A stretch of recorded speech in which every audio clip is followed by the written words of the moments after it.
अगर आपकी जिंदगी में कभी कुछ बड़ा हासिल हुआ है तो एक बार पलटकर देखिए, कहीं किसी मां ने चुपचाप अपनी ख्वाहिशों की चप्पल उतार कर रख दी थी। अमित एक छोटे से गांव में रहने वाला लड़का था।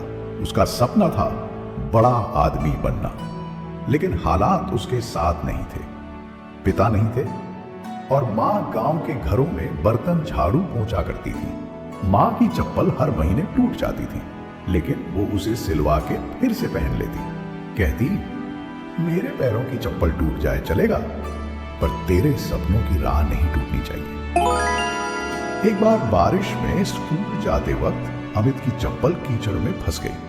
वो बिना चप्पल के ही स्कूल गया, क्योंकि मां कह चुकी थी, कोई भी तकलीफ तुझसे तेरा कल नहीं छीन सकती, ले हमेशा के लिए रह सकता है, भले ही बाकी सब कुछ फीका पड़े। अमित का सपना था इंजीनियर बनना, लेकिन हर महीने स्कूल की फीस भरना भी मां के लिए मुश्किल होता जा रहा था।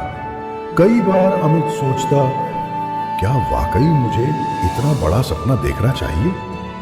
पर हर बार उसकी मां कहती, सपना छोटा हो या बड़ा, बस आंखों में होना चाहिए, बाकी सब मैं संभाल लूंगी। एक दिन स्कूल में बुरा रिजल्ट आया। अमित फेल हो गया। वो रो रहा था। बोला, मां, मैं हार गया। मां ने उसके आंसू पोंछे और कहा, हार तो वो मानते हैं जो सिर्फ खुद के लिए लड़ते हैं। तू तो मेरे लिए भी लड़ रहा है ना बेटा। उस दिन पहली बार अमित ने अपनी किताबें उठाई, तोड़कर नहीं जोड़कर पढ़ना शुरू किया। हर दिन स्कूल से लौटकर घर की ट्यूशन चलाने लगा ताकि मां को कुछ मदद मिल सके। वो थक जाता था, पर मां की टूटी चप्पलें जब देखता तो लगता उसकी मेहनत अभी भी कम है। कुछ ही महीनों में अमित ने खुद को बदल लिया था। अब वो सिर्फ पढ़ाई नहीं करता था, बल्कि अपनी मेहनत से दूसरों की उम्मीद बन गया था। स्कूल में एक भाषण प्रतियोगिता हुई। सबके पास अच्छे कपड़े थे, अच्छे शब्द थे। अमित के पास बस एक पुरानी कमीज, मां की चप्पल और ढेर सारी सच्चाई थी। स्टेज पर चढ़ते वक्त वो नर्वस था, पर मां का चेहरा याद आया, वो मुस्कान जो हर दर्द छुपा लेती थी। अमित ने माइक उठाया और बोला, मेरी मां कॉलेज नहीं गई, लेकिन उसने हर दिन मेरा भविष्य लिखा। वो चप्पल पहनती है जो हर महीने सिलवानी पड़ती है, पर उसने मेरी उम्मीद कभी नहीं सिलवाई। उसके हाथ झुर्रियों से भरे हैं, लेकिन उसने मेरी किस्मत को नया रंग दिया है। पूरा हॉल सन्न था। फिर तालियों की गूंज उठी, इतनी जोरदार कि अमित की आंखें भीग गईं। उसी भाषण के बाद एक एनजीओ ने अमित को स्कॉलरशिप ऑफर की।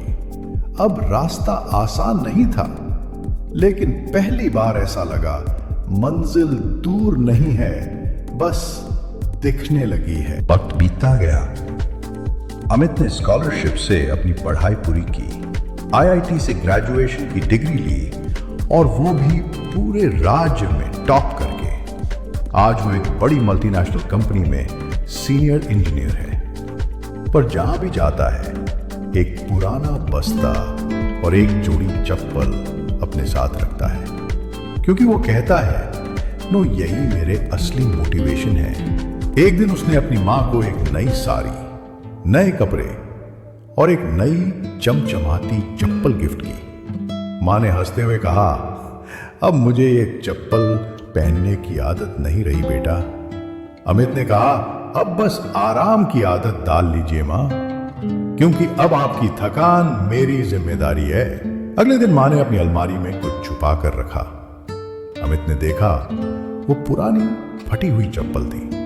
पूछा, मां, ये क्यों रखी है अब? मां बोली, ये मुझे याद दिलाती है कि मैं कितनी दूर चलकर आई हूं तुझसे मिलने और तुझे वहां पहुंचाने के लिए जहां तू आज है। और दोस्तों, शायद हर माँ के पास एक ऐसी चप्पल होती है जो टूट जाती है, पर उसकी उम्मीदें कभी नहीं टूटती। अमित की माँ की तरह। क्या आपकी जिंदगी में भी कोई ऐसा इंसान है जिसने चुपचाप आपकी जिंदगी को बेहतर बनाया हो? कमेंट में उस शख्स का नाम लिखिए और आज उसे दिल से थैंक यू बोलिए, क्योंकि वो शायद आज भी बिना बोले आपकी राहों की धूल समेट रहा हो।